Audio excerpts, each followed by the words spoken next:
Welcome back to the deep dive. Today, we are opening up something pretty different.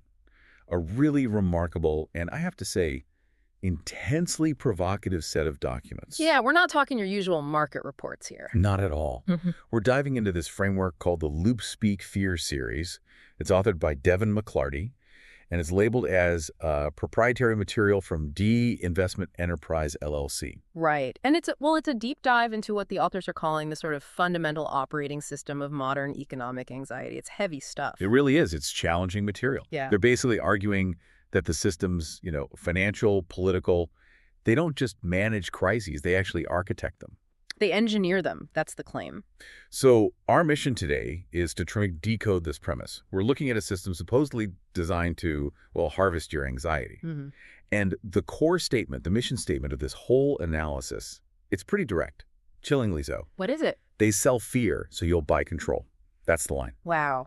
So this deep dive is really about showing you how that alleged transaction happens, at least according to these specific documents. And I think we need to be clear about the stakes up front, right? The documents argue that the constant narrative we hear, the countdown, the idea that the system is collapsing. Yeah, you hear it everywhere. Exactly. They're saying it's less a spontaneous warning and more like a meticulously engineered psychological framework. Like infrastructure. Yeah, designed to precondition your behavior long before any actual collapse might happen. Okay, let's unpack this because, if this thesis holds any water, it totally changes how you, the listener, should interpret basically every piece of financial news you consume. Absolutely.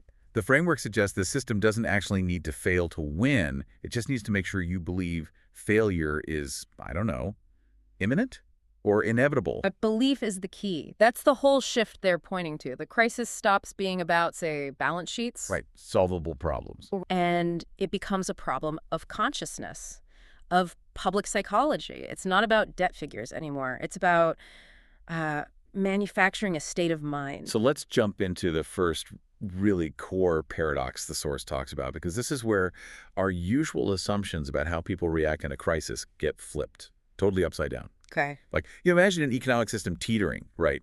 Your gut might say people will revolt or look for alternatives, maybe try to tear down the shaky structure. That seems logical. Fight or flight, maybe. But this McClarty analysis says, nope, the opposite happens. The core insight, and this is really critical for you listening, is that when people genuinely fear economic collapse, they don't rebel. They comply. They comply, exactly. So wait, instead of breaking away. They run straight back to the big centralized institutions, the very ones that are supposedly failing them. It sounds completely counterintuitive. I know, but the source details exactly how this panic gets channeled, how it actually reinforces central control. Okay, how does that work? What are the mechanics? Well, it identifies 3 specific behavioral responses, ways that public fear translates directly into systemic stability. Right. So the first one is reduced spending. When uncertainty spikes, people instinctively do what? They conserve. They hoard cash. Makes sense. Rainy day fund mentality. Right. But the systemic impact of that simple, natural reaction, it's huge. When millions of people pull back and hoard cash, they're effectively withdrawing that capital from independent circulation, from small businesses, local investments, new ventures. Ah, okay. So it starves the periphery. Precisely. That withdrawal hits the independent economic landscape hard, causes stagnation outside the established core, and ironically, that stagnation actually reinforces the big players. The centralized banks, the major corporations, they're the only ones big enough to weather that kind of capital drought. So the overall economy might get weaker, but the central control actually gets stronger. Bingo. It's like a self-cleansing mechanism for the system's potential competitors. Yeah. Okay, so what's the second response they outline? The second one is the acceptance of control.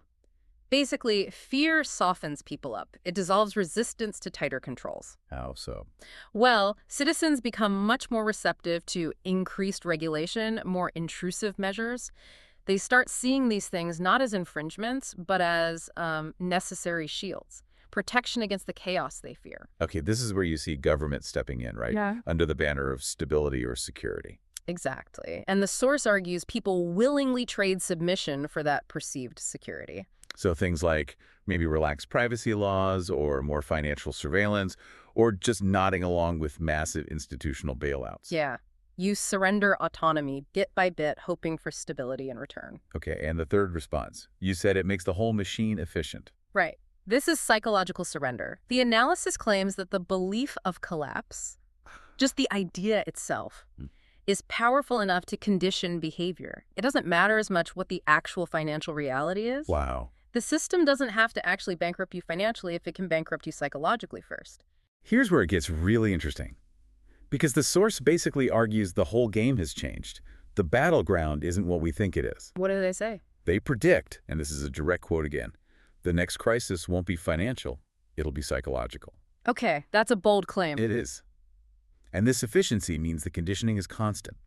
They keep the public sort of perpetually nervous, right on the edge of panic, which ensures continuous compliance. And that anxiety, that's the value this system harvests. Which leads us right into the next section, doesn't it? The mechanics of this, what they call the fear economy. Yeah, the LoopSpeak framework doesn't see fear as just some unfortunate byproduct.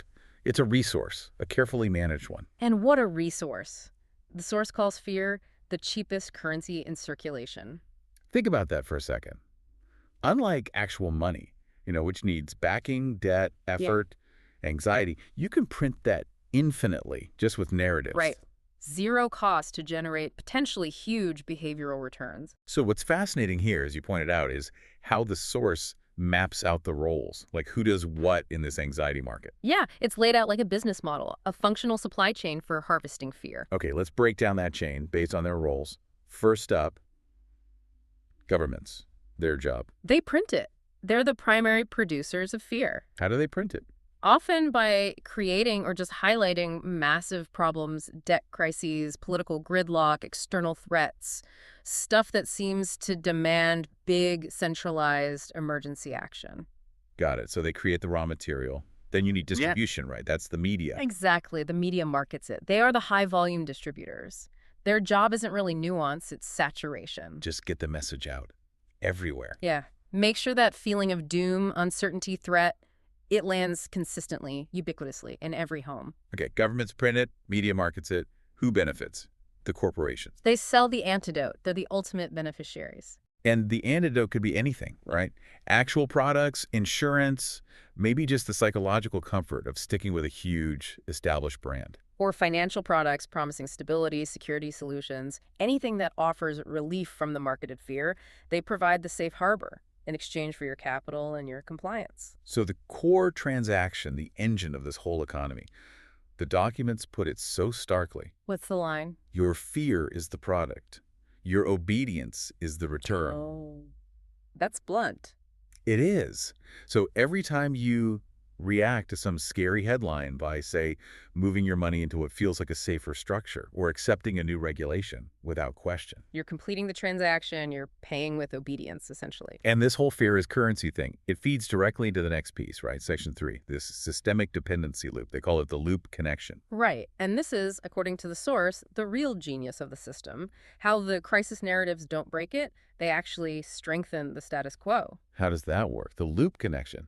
It's the mechanism that ensures when panic really peaks, people instinctively run for cover.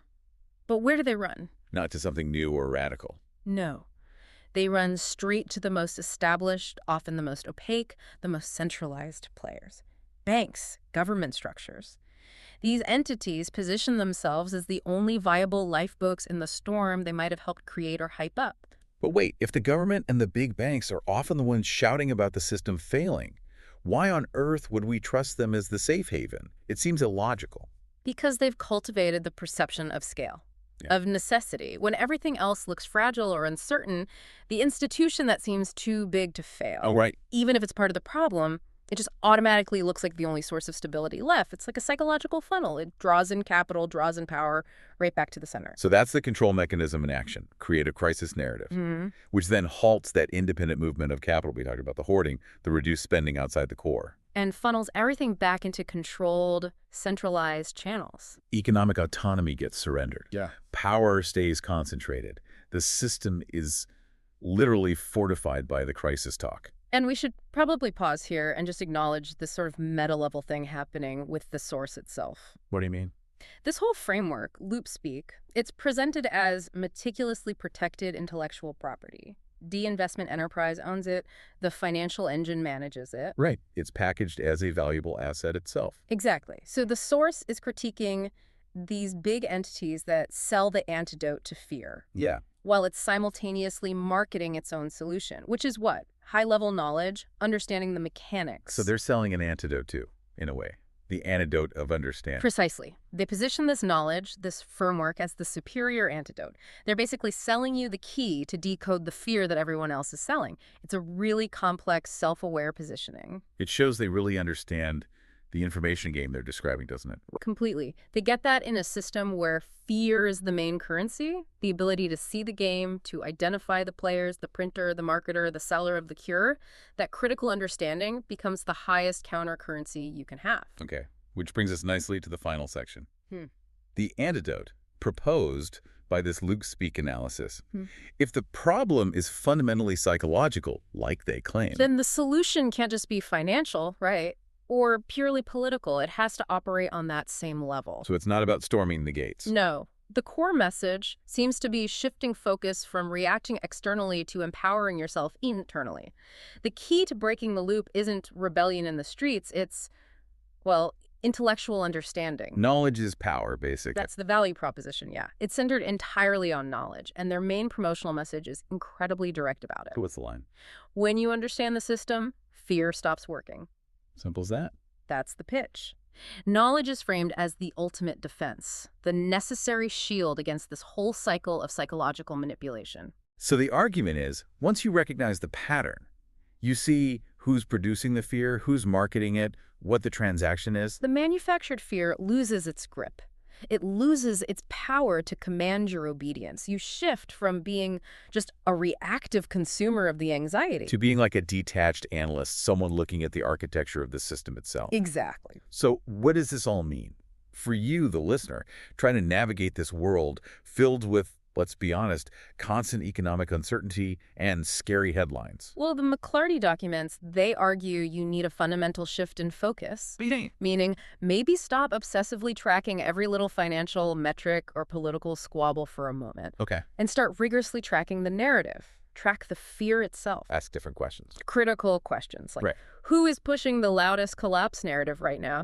Who is distributing it with the most, sensationalism? And crucially, And most importantly, what solution, what antidote are they selling right alongside that anxiety? Who benefits from you feeling that fear? okay, so let's recap the model one last time, just to nail it down. It's a cycle, right? A robust cycle, they'd say. Producing anxiety, typically governments. Distributing it in the media.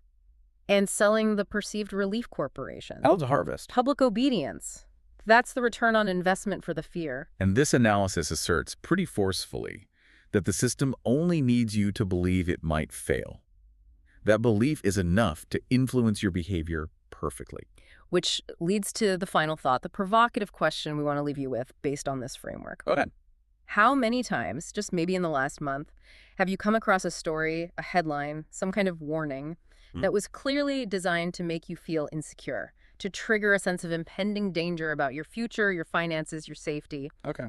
And then think about this. Who is the entity that immediately, maybe in the next breath or the next article or the next ad, offered itself up as the necessary protector, the indispensable solution to that exact threat they just highlighted? That's something to chew on. The framework suggests that the real battleground for your future, it's already shifted. It's not primarily financial anymore. It's psychological. It's for control of the narrative.